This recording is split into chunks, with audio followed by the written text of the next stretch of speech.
Барлықтарыңызға сәлем достар, менің каналыма қош келдіңіздер.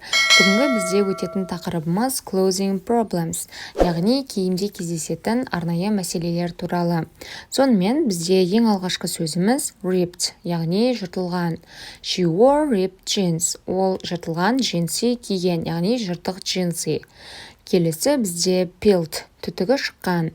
The sweater is peeled, яғни свитердің түтігі шыққан, түткен деген мағынада. Келесі бізде twisted, бұралған. The strip is twisted. Strip деген бізде бау, яғни мынау бау бұралған. Негізі twist деген біз тек қана киімге ғана емес, оны аяққа да қолдана аламыз. Мысалы, аяқты қайырып алған кезде, шығарып алған кезде қолдансақ болады. Ал киімге келгенде де осылай жаңағыдай the strip is twisted деп қолдансақ болады. Келесі бізде torn, жыртылған. His shirt is torn, яғни оның рубашкасы жыртылған. Келесі бізде missing. Енді missing деген сөздің негізі бірнеше мағынасы бар. Біреуі сағыну, біреуі жаңағыдай осылай жоғалту деген секілді мағынада. Missing, яғни бұл жерде түсіп қалған, жетіспейді деген мағынада. A button is missing. Button деген бізде түйме деп аударылады, яғни мынау түйме уже түсіп қалған деген мағынада. Осыны жақсылап жаттап алыңыздар, өйткені қазір алда бізде тағы да осы түймеге байланысты мысал болады. Бұл жердегі мысалда missing дегенде уже түсіп қалған түйме. Келесі бізде wrinkled. Бұл бізде мұжылған деп аударылады. The t-shirt is wrinkled. Яғни бізде мына жерде футболка мұжылып қалған деген мағынада. Негізі бізде wrinkle дегенді тек қана киімге ғана қолданбаймыз. Мысалы, оны адамның терісіне байланысты қолданамыз. Wrinkle деп біз адамның бетіндегі әжімдерді айтамыз. Енді адамның бетіндегі әжімдері кәдімгідей қыртыстанып көрінеді ғой адамның бетінде. Сол секілді киімнің де осылай қыртыстанған жерлерін енді оларды әжім демейміз, оларды мұжылған деп айтамыз, иә. Сол себепті wrinkle сөзін біз осылай киімдегі контекстте қолдана аламыз. Келесі бізде stained, яғни дақ, боялған. Мына жерде бізде негізі көбінесе ағылшын тіліндегі сөздер француз тілінен аударылғандықтан, сол тілден алынғандықтан, A және де I әріптері кездескен кезде, яғни экскаватор деген секілді, әріпі арқылы дыбысталып кетеді. Мысалы, stained емес, stained деген секілді. Мысалы, mountain деген сөз секілді. Осылай әріпімен кейбір жерлерде, кейбір сөздерде әріпі арқылы оқимыз. Бұл бізде дақ деген, яғни боялған деген мағынада. The dress is stained, яғни көйлек, жаңағыдай көйлекке дақ деген, боялған, былғанған деген мағынада. Келесі бізде loose, яғни бос. Кейбір жерде енді бұны жоғалту деп те аударамыз.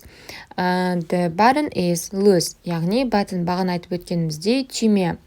Түйме бос тұр, яғни түсейін деп тұр деген секілді мағынада. Бағана біз missing деген осы түймеге байланысты сөзді қарастырып өттік. Missing ол бізде түйме киімнен жаңағыдай толықтай түсіп қалған кезде айтамыз.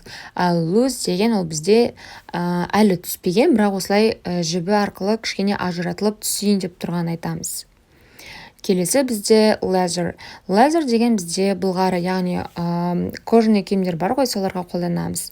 The leather is cracked. Cracked бізде жаңағыдай жарылған, сыза түскен деген секілді. Енді бізде көбінесе сондай былғары киімдерде олардың материалдары басқа ғой, кішкене қаттырақ болады да. Оларды мұжылды деп айта алмаймыз, мысалы, өйткені олардың материалдары басқа, кәдімгі футболка, рубашка секілді емес. Олардың сондай материалы басқа болғандықтан, олар кәдімгідей осы суреттегідей кішкене жаңағыдай сызаттары түседі. Келесі бізде scuffed, яғни тырналған деп аударамыз. The shoes are scuffed, яғни мына аяқ киімдер уже сырттары, материалдары өңіп, көшіп жатыр деген мағынада. Келесі бізде rusty, яғни тот басқа. The metal is rusty, яғни көбінесе киімдерде осылай түймелер болған кезде, тот бастаған кезде осы сөзді қолдансақ болады. Келесі бізде tight және loose, яғни тар, тығыз деген мағынада. Loose деген сөзді біз бағана жаңағыдай жоғалып бара жатқан, яғни түйме түсейін деп тұрған кезде айтамыз деп қолданамыз дедік. Бұл жерде де қолдансақ болады. Tight бізде тар деген мағынада да қолданады. не болмаса тайттың екінші тағы бір осы киімге байланысты мағынасы ол колготки деп аударылады. The pants are too tight or loose, яғни мынау шалбарлар өте тығыз, тар деген мағынада. Келесі бізде hole, яғни тесік. There is a hole in the sock. Мына жерде яғни шұлықта тесік бар, яғни тесік деген мағынада. Келесі бізде broken, енді бұл сөзбен көбісі таныс деп ойлаймын, яғни сынған. The zipper is broken, яғни zipper деген ол бізде осындай замокты айтады. Негізінде ағылшын тілінде әрбір сөздің өзінің шығу тарихы бар. Мысалы, замокты не себепті zipper деп жаңағыдай атағанын қарайтын болсақ, замокты сырған кезде осылай zip деген дауыс шығады ғой, сол себепті олар оны zipper деп атаған. Келесі бізде burnt, яғни өртенген. The shirt is burnt, яғни рубашка өртенді. Келесі бізде stain, дақ деген, бағана бұл сөзді қарастырып өттік. Келесі бізде faded, яғни ағарған. The shirt is faded, яғни ағарған, уже түсі өңіп бара жатыр деген секілді мағынада. Келесі бізде danced, майысқан, не болмаса жаншылған. The can is danced, яғни мынау жаңағыдай қаңылтыр ыдыс, майысқан. Енді бұны жаңағыдай киімдегі контекстте қолданатын болсақ, мысалы сөмкені алып қарасақ, қыздардың сөмкесі көбінесе былғардан жасалады. Кейбір кезде андай ұш жақтары майысып қалатын жерлері болады ғой, ішіне қарай кіріп кетеді. Соны айтқан кезде біз осы сөзді қолдансақ болады. Келесі бізде patched, яғни жамалған. The jeans are patched, яғни осы джинсы жамалған деген мағынада. Келесі бізде bleached, ағартылған. The pants are bleached, яғни мынау джинсылар ағарған, то есть шалбарлар. Келесі бізде moss eaten. Moss деген ол бізде көбелек деген мағынаны білдіреді. Eaten, яғни жеу деген сөздің үшінші жақтағы формасы. Яғни күйе жеген деп айтамыз бізде көбінесе. The sweater is moss eaten, яғни мынау свитерді күйе жеген деп айтамыз. Келесі бізде unraveled, яғни шешілген, тарқатылған. The seam is unraveled, яғни осы жердегі жіп жаңағыдай тарқатылып жатыр деген мағынада. Келесі бізде frayed, тозған. This hem is frayed.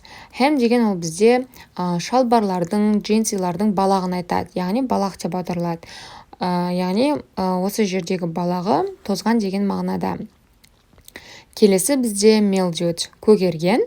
The clothes are mildewed, яғни киімдер көгерген. Келесі бізде stuck, жабысқан. Ал өзінің осы шақтағы мысалы жаңада етістігін қарастыратын болсақ, stick деп аударсақ болады. Бізде енді sticker деген зат бар, ол сол жабыстырамыз ғой, біз оны сол сөзден шыққан. Ал енді етістік ретінде жаңағыдай stick не болмаса өткен шақтарда stuck деп қарастырсақ болады басқа формаларында. My jeans have gum stuck on them. Gum яғни бізде сағыз, менің джинсымда жабысқан сағыздар бар. Келесі бізде peeling, қабыршақтанған. My shoes are peeling, яғни аяқ киімдер қабыршақтанған. Бұл бағана скаф дегенге кішкене ұқсайды. Енді бізде көбінесе қыздар осы сөзбен таныс деп ойлаймын. Біз көбінесе бетімізге айтамыз ғой, peeling жасау керек деген секілді. Яғни бет терісі қабыршақтанып кетпеу үшін алдын алу мақсатта сондай арнайы ходовый косметикаларды қолданамыз ғой, сол кезде peeling деп айтамыз. Келесі бізде tangled, яғни шатастырылған. The threads are tangled, яғни threads ол бізде жіптер шатастырылған. Келесі бізде scorched, күйген. The shirt is scorched, яғни осы рубашка күйген деген мағынада. Не болмаса burnt, тоже күйген, не болмаса өртенген деген мағынада қарастырсақ болады. Келесі бізде worn out, тозған. The shoes are worn out, яғни аяқ киімдер тозған. Келесі бізде соңғысы muddy, яғни балшық, лай. The pants are muddy, яғни осы шалбарлар бізде балшыққа батқан лай деген мағынада қолданады. Сонымен достар, бізде арнайы киімдерге арналған мәселелер аяқталды. Енді осы жерде өзіңіз қандай да бір білмеген сөздеріңіз болса, комментарийға жаза кетсеңіздер болады. Не болмаса жаңадан танысқан сөздеріңізде жаза кетсеңіздер болады. Және де алдағы уақытта осы каналда видеолардан қандай тақырыптарды көргіңіз келеді, сонымен бөлісе кетсеңіздер.